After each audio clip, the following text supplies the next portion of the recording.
Suiza es uno de los países con más premios Nobel per cápita del mundo. Ahí tenéis la Universidad de Zúrich, por ejemplo, que es una de las más prestigiosas del planeta. Pero ¿sabíais que la mayoría de los adolescentes en este país jamás pisa un instituto tradicional o una universidad? Y que siendo uno de los países más ricos del planeta, la mayoría de los padres, el 95%, lleva a sus hijos a una escuela pública. ¿Cómo es esto posible? Hoy vamos a responder a esta pregunta y os voy a contar todo lo que tenéis que saber sobre el sistema de educación suizo. Así que dale like si a ti también te vendieron esa moto de que estudiando una carrera conseguirías un trabajo muy bien pagado y ganando una pasta, porque empezamos. ¿Os acordáis? En el vídeo anterior vimos el sistema sanitario en Suiza y en este vídeo vamos a ver otro de los pilares base de la sociedad suiza, la educación. Mira, cuando yo llegué a este país venía con un montón de prejuicios, tanto sobre el sistema sanitario suizo como del sistema educativo. En mi ignorancia pensaba que en España teníamos de los mejores sistemas tanto en sanidad como en educación. En estos 10 años que llevo en el país he ido aprendiendo poco a poco sobre estos temas y cuanto más iba aprendiendo, más iba entendiendo por qué funcionan las cosas como funcionan en Suiza, y es lo que voy a tratar de explicaros en este vídeo. Lo primero que te llama la atención en este sistema es que no hay un ministerio de educación omnipotente como por ejemplo sucede en España. Aquí hay 26 cantones, cada uno es como un mini país, ya os lo he dicho en algún vídeo anterior, y cada uno tiene su sistema propio, cada uno tiene su pequeño ministerio de educación. Y me diréis, pero Antonio, menudo caos, ¿cómo va a funcionar un país así? ¿Cómo es posible que Suiza destaque cada año en los rankings de PISA? Pues veréis, parte de ese éxito radica en que Suiza dedica alrededor de un 5% de su PIB a educación. Esto en números se traduce en unos 11.000 francos por alumno por año. Nada mal. Y además todo es gratuito. Los libros, el material escolar, los recursos. Los padres, lo que es lo básico, no pagan absolutamente nada. Eso se queda en las escuelas y se va reutilizando para todos los alumnos. Y esto sin contar el sueldo de los profesores, que es de los más altos del mundo, como os he comentado. Entre unos 60.000 y unos 100.000 francos anuales cobran los profesores aquí.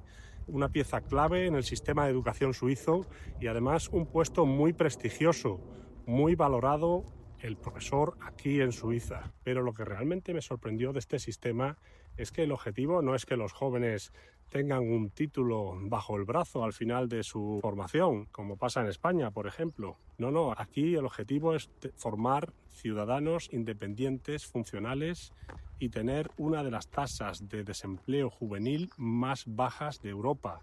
Creo que estaba por debajo del 4%. Ahora comparad eso con España, por ejemplo. Y muchos estaréis pensando, pues Antonio, no me lo creo. En un país con 4 idiomas oficiales, con 26 cantones totalmente independientes y con sistemas de educación independientes, eso no puede salir bien. Habrá cantones que tengan más presupuestos y cantones que tengan menos presupuestos, que sean menos ricos. ¿Cómo coordinas todo eso? Pues mirad, para eso la mayoría de los cantones firmaron una especie de pacto que se llama el Concordato de Harmos. Y esto es como una especie de pacto económico, no importa cuánto cuesta, para que todos los cantones, los ricos y los no tan ricos, tengan idénticos estándares. Y si un chaval se muda de un cantón a otro, pueda continuar con su escolaridad sin problema ninguno. Pero vamos a hacer un recorrido de lo que sería la escolaridad. Todo comienza antes de los 4 años, en las guarderías. Estas guarderías son privadas y cuestan una pasta brutal. Os comenté que, por ejemplo, tener a un crío en la guardería durante 3 días semanales costaba de 1.500 a 2.000 francos mensuales. Una auténtica barbaridad. Y os comenté que había muchas parejas que si tenían más de un hijo o incluso con uno, se planteaban que uno de los dos dejara de trabajar solamente para atender a los niños y no llevarlos a la guardería. Cuando los niños alcanzan los 4 años de edad, pasan al preescolar. Estos son otros 2 años. Y aquí el objetivo no es que aprendan a leer o a escribir muy rápido, no, los libros se dejan un poco de lado y aquí se focaliza sobre todo en que los niños jueguen libremente, que aprendan del éxito, del fracaso, que socialicen intensivamente y los libros ya vienen después. Otra curiosidad que me llamó mucho la atención es que las escuelas son recintos abiertos. Ahí no hay vallas, ni puertas, ni verjas. Ahí eso está abierto 24/7 y es un recinto que forma parte del pueblecito, de la ciudad y que los niños pueden acceder siempre. Es como parte de su territorio. Y esto es otra curiosidad, los niños en la puerta de la escuela no pueden acceder con los zapatos de calle. Tienen que quitárselos y tienen que ponerse una especie de pantuflas para estar en la escuela. Esto, como os podéis imaginar, aparte de los motivos de higiene por la nieve o por el barro, sirve también para que los niños se sientan literalmente como si estuvieran en casa cuando también están en la escuela. Mi hijo todavía es pequeño, pero una de las cosas que más me impactó cuando empezó la escuela, con solo 6 añitos, es que tenía que ir solo. Tenía que ponerse un peto fosforescente y ves a todos los niños ellos solos recorriendo el camino hasta la escuela. Y no solo esto, allí hay un policía de educación vial que se encarga de enseñar a los niños a interpretar el tráfico, a dar las gracias a los conductores que se paran en el paso de cebra. Todo esto lo enseña un policía. Y los primeros días, esos policías ponen incluso pegatinas por la acera para que sepan el itinerario y están allí en el paso de cebra preocupándose porque los niños hayan aprendido todo lo que les han explicado. Nada que ver con lo que yo he visto en España, que se monta en las puertas de los colegios. Eso es un auténtico avispero de padres con los coches, atascos, y aquí organizan incluso reuniones para informar a los padres de que se abstengan de hacer esto. Como os digo, como padre, todo esto me daba al principio auténtico pánico, auténtico vértigo. Llené a mi hijo de trackers estos, AirTags y cosas por el estilo para traquear por dónde iba incluso en tiempo real. Pero cuando ya pasaron varias semanas o varios meses, empiezas a asimilar que es un país muy seguro y con una de las tasas de criminalidad más bajas del mundo. Y luego también empecé a pensarlo y yo me crié en España, en un pueblecito de la provincia de Badajoz, y yo realmente iba a clase también solo. Lo hacía exactamente como lo está haciendo mi hijo ahora, solo que sin el peto fosforescente. Y esto me lleva a una reflexión. ¿Realmente ha cambiado España tanto desde que yo era un niño a ahora? Porque si yo podía ir a clase solo en un pueblecillo y no pasaba absolutamente nada, ¿por qué ahora ya los niños no pueden? Pensadlo. Y otra reflexión. El conductor que se para aquí con su coche en un paso de cebra ha sido previamente un niño que ha vivido el mismo sistema. Entonces es como una rueda virtuosa en el que el sistema funciona, el país es seguro y los niños de hoy son adultos del porvenir que simplemente son personas cívicas. Y otra cosa muy importante, la asistencia de los niños a clase es obligatoria. Y me diréis, ya, pero en España también. Sí, pero el control que hay aquí no lo hay en España. Evidentemente, si el niño está un día malo, pues escribes al profesor y ya está. Pero como empieces a abusar el sistema y vean que el niño no está asistiendo suficientemente a clase injustificadamente, o vas al médico a conseguir un justificante o vas a recibir un aviso o, lo que es peor, una multa de miles de francos. Y ahora os voy a contar una de las cosas que más controversia causa.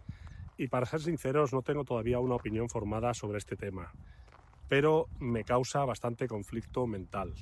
Mirad, cuando yo estaba en el instituto en España, con unos 17 añitos, pues recuerdo que el tema de la preparación para la selectividad, los meses previos, fueron un auténtico infierno. Yo tenía tanto estrés que tenía problemas incluso para dormir.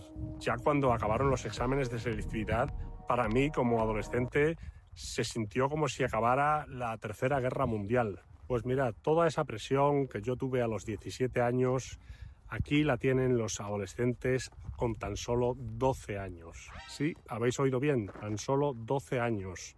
Es el final de la escuela primaria y se divide a los chavales en 3 grupos, A, B o C, según las capacidades que tengan. Los que tienen un perfil más académico van al gymnasium, que no tiene nada que ver con hacer pesas. El gymnasium aquí es un bachillerato bastante duro y estricto para acceder a la universidad. Y en paralelo tienen las escuelas secundarias con materias más prácticas o para alumnos con un ritmo de asimilación diferente. Y todo esto se hace evaluando el desempeño en matemáticas, en las lenguas oficiales, el alemán, el francés, el italiano.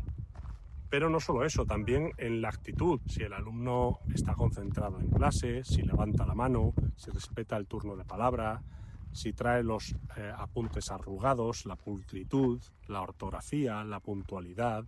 Y atención, por lo que he escuchado por colegas míos que tienen hijos en esta edad, el nivel de exigencia es bastante alto. Se puntúa del 1 al 6, el 4 creo que es el aprobado y el 6 es la perfección. Y ojo, porque un 5 no quiere decir que ya vayan al gimnasio, a la universidad. La actitud, como he dicho antes, también es valorada, también cuenta.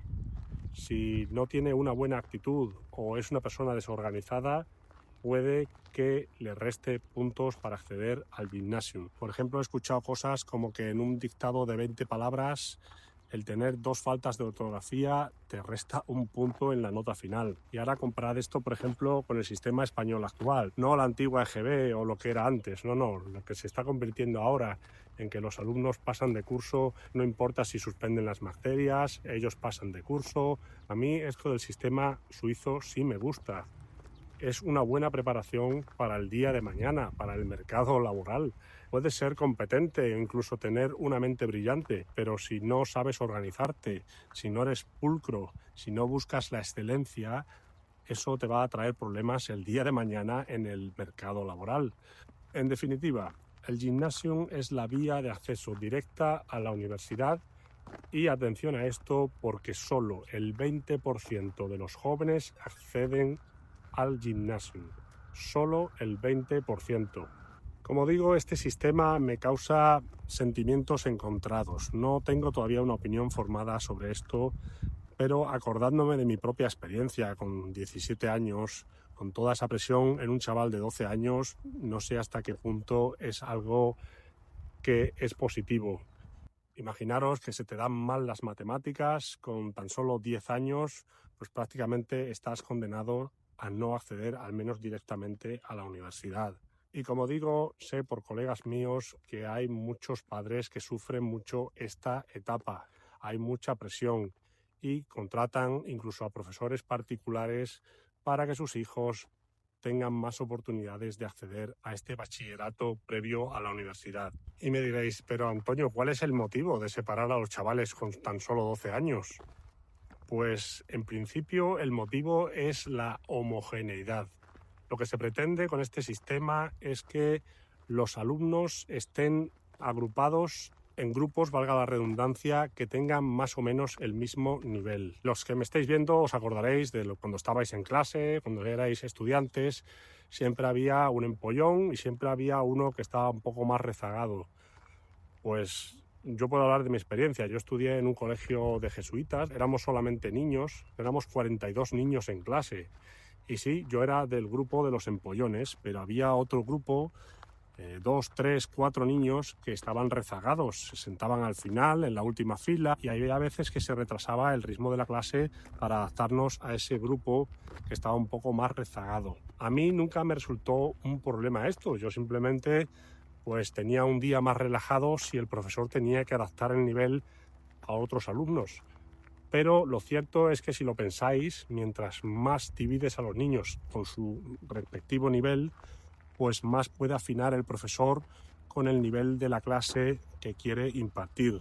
Y ese se supone que es el motivo de esta segregación tan temprana de los niños en la escuela. Pero bueno, ya digo que no tengo todavía una opinión formada sobre este tema. Y me diréis, pues esto, Antonio, que nos acabas de contar me parece una salvajada, que a los chavales de 12 años ya los separen y ya les quiten la posibilidad de ir a la universidad, cuando ni siquiera acaban de empezar, como quien dice, la pubertad. Pues aquí viene un concepto que le llaman aquí la permeabilidad, que viene a ser algo como la flexibilidad, que los estudiantes pueden cambiar y madurar a ritmos diferentes. Si te mandan a un nivel B o a un nivel C, pero al año siguiente mejoras tus notas o tu actitud, pues el sistema te va a facilitar cambiar de nivel. Hay flexibilidad, o al menos eso es lo que he leído. Por favor, si alguien es padre, me lo puede poner en los comentarios si esto realmente es así. Y para mí esto es un punto muy importante, porque yo recuerdo en el instituto que ya con 16 años, pues dividían entre bachillerato de letras o bachillerato de ciencias y era como la primera separación, ¿no? Y realmente a esas edades un chaval no tiene ni puñetera idea de qué va a hacer con su vida, de qué le gusta, de a qué se quiere dedicar. Le va a preguntar al tío, al padre o al amigo y le van a recomendar que haga esto o lo otro según lo que el chaval crea que se le da bien. Pero realmente a esas edades son edades para experimentar. Con 12, con 15, con 18 años ni siquiera tienen la corteza prefrontal completamente desarrollada y todo esto con las hormonas a tope. Así que me parece bien que el sistema dé esa flexibilidad para que, bueno, si coge un camino luego pueda cambiar a otro. El sistema español, siendo sinceros, se basa en líneas rectas. Tú puedes coger esta línea, puedes coger esta otra, pero luego cambiar entre ellas no es tan sencillo. De hecho, si empiezas la escolaridad y no alcanzas la universidad, hay un estigma social de fracaso, ¿no? El que no ha estudiado una carrera es el que no vale.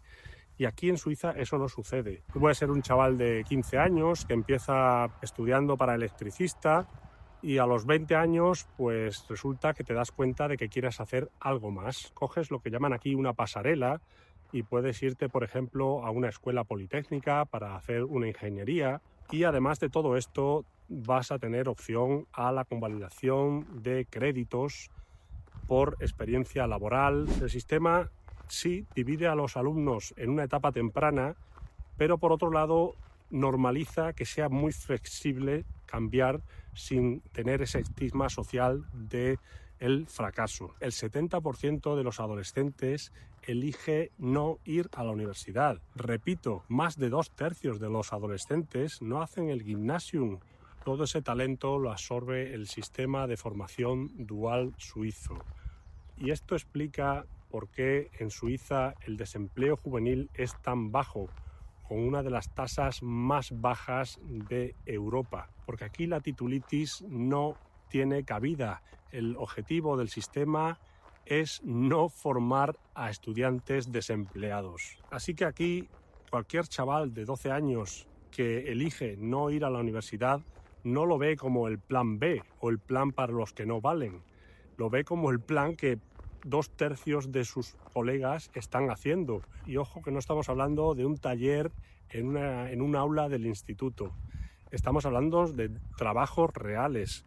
Los chavales se van a hacer las prácticas 3 días por semana en un taller o en un sitio real donde trabajan de manera práctica y otros 2 días de la semana lo dedican a aprender la teoría ya en clase. Es decir, que 3 días por semana están trabajando desde el primer día en una empresa real y cobrando un sueldo de aprendiz.